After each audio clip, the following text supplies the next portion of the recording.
Gold medal, medali ya dhahabu.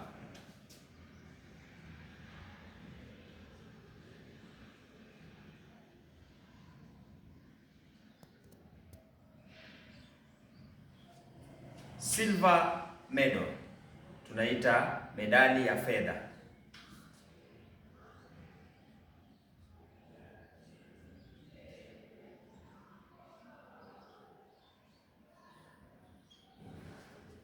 Bronze medal, medali ya shaba.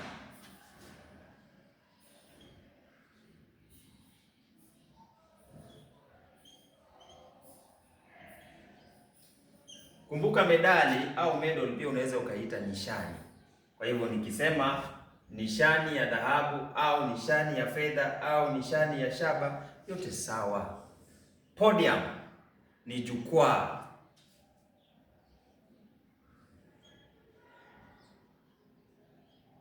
Mahali ambapo huwa wanasimama nambari ya kwanza, pili, tatu, kisha wanavalishwa ama wanatuzwa kulingana na jinsi walivyofanya katika mashindano.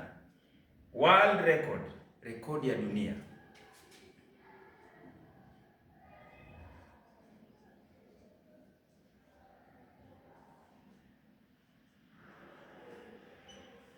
Rekodi ya dunia. Competitor ni mpinzani.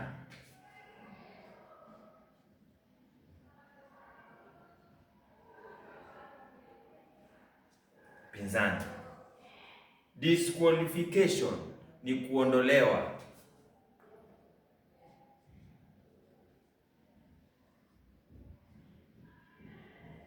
Na hapa tunazungumzia kuondolewa kwenye mashindano.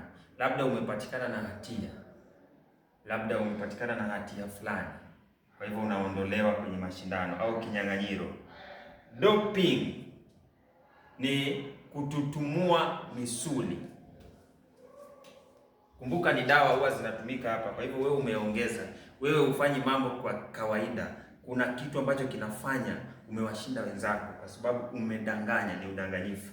Kwa hivyo hizi ni dawa za kututumua misuli.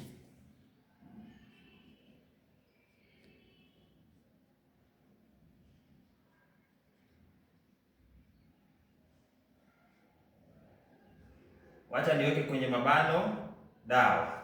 Kwa hivyo dawa ambazo zimefanya misuli yako imepata nguvu zaidi kuzidi wapinzani.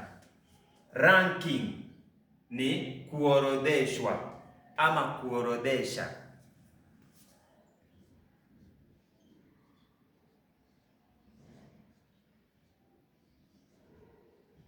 Kuorodhesha au kuorodheshwa inalingana na muktadha. Kwa hivyo yote sawa.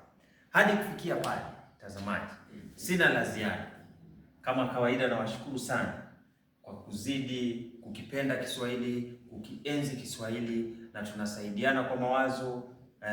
Mwisho wa siku ni kufundishana. Kwa hivyo like, share, follow, repost, dunia yote wajue Kiswahili kwamba ni lugha tamu kushinda zote. Hadi wakati mwingine, shabash.